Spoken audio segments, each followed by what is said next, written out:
The sun was dipping low over the quiet suburban street, painting the sky in shades of orange and purple. The day was ending, but for one woman, the real test was just about to begin. She walked steadily, her pace calm, her head high, her mind focused, her footsteps echoed with confidence. She had no idea that soon, her strength, discipline, and unshakable will would be put to the ultimate test. What she also didn't know was that fate had arranged an encounter, a test of character, not just for her, but for the men about to cross her path. It started with a sound, deep, guttural, and growing louder. The roar of motorcycle engines broke the stillness of the suburban street. The noise was sharp, invasive, the kind that made curtains twitch and dogs bark in nervous protest. Jasmine Cole slowed her steps slightly, her sharp eyes narrowing. Her Navy SEAL instincts kicked in even though she was off duty. She had been trained to assess threats in seconds, and the sound coming toward her wasn't just a group of weekend riders. There was something menacing in the rhythm of those engines, something deliberate in the way they thundered into the night. She kept walking. A group of 6 bikers roared into sight, their leather jackets marked with patches and crude slogans. Their bikes gleamed under the streetlights, chrome and black steel reflecting arrogance. They weren't just passing through, they slowed when they saw her. Jasmine's muscles tensed. She could already tell this was going to be a confrontation. The bikers spread out, revving their engines as if announcing their arrival like predators stalking prey.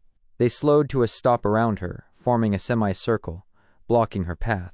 The leader, a tall, heavy-set man with tattoos crawling up his neck and a smirk that spoke of cruelty, revved his bike once more before speaking. "Well, well," he drawled, his voice dripping with mockery. "What do we have here? A little lady wandering our streets all alone." His buddies chuckled, exchanging smug glances. Jasmine stopped walking. She let her gaze sweep across the group. 6 men, all larger than her, all overconfident. She didn't flinch. "I'm not lost," she said calmly. Her voice was steady, not raised, not shaken.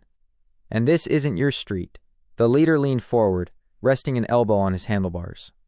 "Oh, it is tonight." Another biker, thin with a cruel smile, added, "You don't belong here.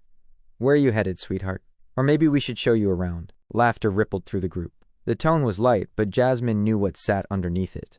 Racism, misogyny, and the kind of arrogance that came from men who thought intimidation was power. Jasmine stepped forward, but one of the bikers moved his motorcycle to block her path. He whistled low, his eyes traveling over her frame in a way that made his intentions clear. "You're a pretty thing," he said, grinning. "But you got the wrong color to be walking around here at night." Jasmine's eyes hardened, but she stayed calm. She had faced worse than this, in combat zones where bullets cut through the air like knives. She had stared death in the face, and this was just noise. "Step aside," she said, her voice sharper now. The leader grinned wider, sensing her resistance. "Or what? You gonna fight us?"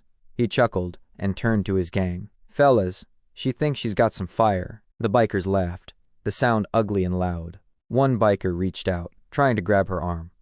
That was his mistake. In a split second, Jasmine moved. Her training kicked in years of discipline, precision, and combat instinct. She twisted his wrist, forcing his arm back until he yelped in pain.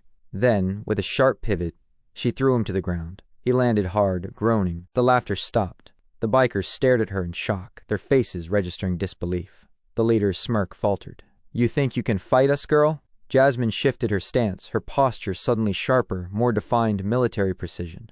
Her voice cut through the air like steel. "I don't think—" "I know." The bikers charged. The second came at her with a chain swinging in the air. Jasmine sidestepped smoothly, caught his arm mid-swing, and yanked the chain free.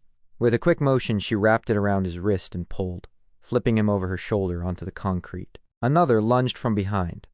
Jasmine ducked, sending an elbow into his ribs before sweeping his legs out from under him. He crashed to the ground, coughing. The leader dismounted his bike, fury boiling in his eyes.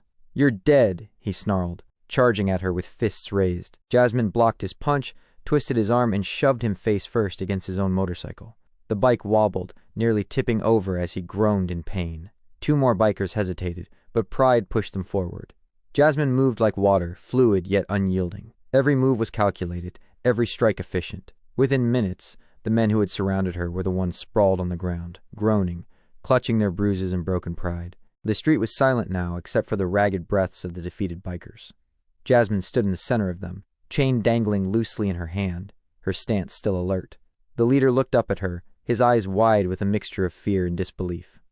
What are you?" Jasmine dropped the chain and straightened her posture. Her voice was firm, commanding, the voice of a soldier who had faced far worse than arrogant men on motorcycles. "I'm a Navy SEAL," she said evenly. "And next time you think about harassing someone because of their skin or their gender, remember tonight." The bikers exchanged looks, their arrogance shattered. One muttered under his breath, "Damn, we picked the wrong one." Jasmine turned and began walking again, her pace steady, calm as if nothing had happened. She didn't look back. She didn't need to. The bikers weren't following. As her footsteps faded into the night, the men scrambled, their once cocky swagger replaced with humiliation. Their engines roared to life, but the sound no longer carried power. It carried defeat. The street returned to quiet. Jasmine walked on, the night air cool against her skin. She didn't smile, didn't gloat. For her, this wasn't victory. It was simply what had to be done. The lesson had been delivered, and for those men, the memory of one black woman, disciplined, unyielding, unstoppable, would haunt them far longer than their bruises. Because respect isn't given through intimidation. It's earned through strength. And prejudice? Prejudice always finds its reckoning. Thanks for watching, and please like, comment, and subscribe to my channel.